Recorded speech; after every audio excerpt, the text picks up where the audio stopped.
The Sahabas, they used to make the halal easy. So what became hard? The haram. When we make the halal hard, the haram becomes easy. Mark my words, brothers and sisters. I'm talking to the parents. When you make the halal hard, the haram becomes easy. When you make the halal easy, the haram becomes hard. Open the doors for marriage, inshallah, and lower the dowry, and go in accordance with the Quran and the Sunnah. There is a culture among the youth which I fear, and that is that they are turning away from marriage, and if they get married, they divorce very quickly. Brothers and sisters in Islam, do not let the idea of haram relationships get the better of you.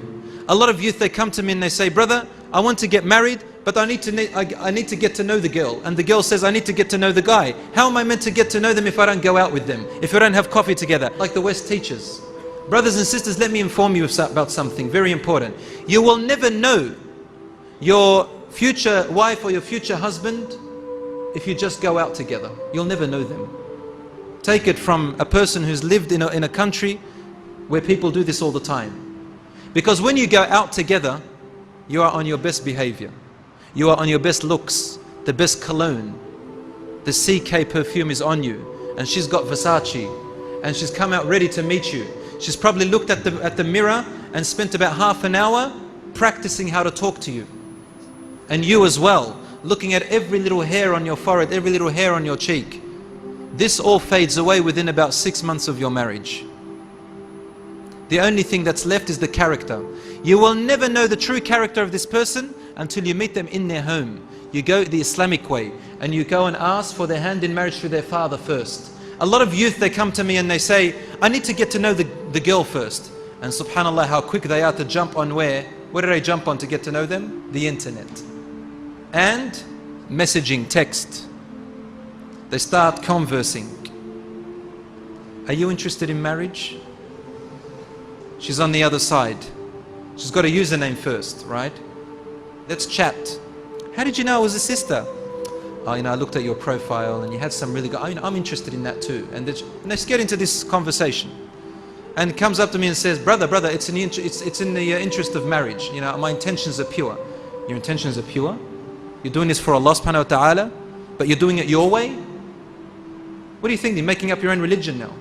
So they chit-chat and they chit-chat and they chit-chat, right? First they attract each other. Then they meet each other. Then they look at each other. It's all good to now, right? They haven't touched. Then they want to touch. Then the touch turns into something else. And then finally, they fall in love. In love. Oh, if you only knew. Brothers and sisters, you don't know what love is. This is not love. This is lust. The girl is thinking, oh, how romantic he is. He's like that movie I watched the other day, Twilight Saga. The boy, he thinks he's Rambo. Walking, tensing his muscles. She's thinking how romantic he is, walking me through the garden and the roses and the butterflies. He's got one thing on his mind. And he's thinking, I will tolerate all of this until I get to what I want. If he's a Muslim, you ask him about his sister, he will say, I'll kill any guy who looks at her. If you want to marry someone, then you go in the right way, inshallah. Go through her father first, before you go through the girl. Why? My sisters, I'm talking to you now. Sisters, you've never been a man before. You don't understand how men think. Let your father do the work, inshallah. And obviously the fathers, I encourage you to be a bit more courageous and find husbands for your daughters. Don't sit there and make it difficult. Open the doors for marriage, inshallah, and lower the dowry and go in accordance with the Quran and the Sunnah. So the brother comes to the father and the father likes him. Then you meet the daughter, and if you fall in love with her, alhamdulillah. But the other way, if you fall in love with each other, you come to ask for her hand in marriage, and then the father says, over my dead body. What are you going to do then? You've fallen for each other. What are you going to do? The boy is dreaming about her. She's dreaming about him.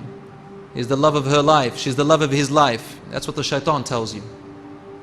What are you going to do? They start to cry. They start to this. They want to commit suicide. So they elope. They run away together. So he goes and marries her for 2 months. That's what happens, my sisters. And that's one of the reasons why divorces happen. He doesn't want you anymore. There are brothers who get married and they want to marry a second wife. In culture, you know, in Arab culture, for example, marrying a second wife, it's difficult. So what do? They go for converts to Islam. They marry them 2 months, 3 months down the track, and then they divorce them. This is haram. Haram to use and abuse. There are married couples who are stricken by this internet business and Facebook, and Allah subhanahu wa ta'ala has given you this halal for you at home. And there are sisters who Allah has given you this halal man at home, but for some reason curiosity gets the better of you and you go to search the world, and divorces occur as a result. Fear Allah subhanahu wa ta'ala. My brothers and sisters, you are only putting yourselves into harm, and our children are being neglected. Our children are being taken away by others, وَالْعِيَاذُ بِاللَّهِ, and they are being raised by other people while the husband and wife are too busy with their desires.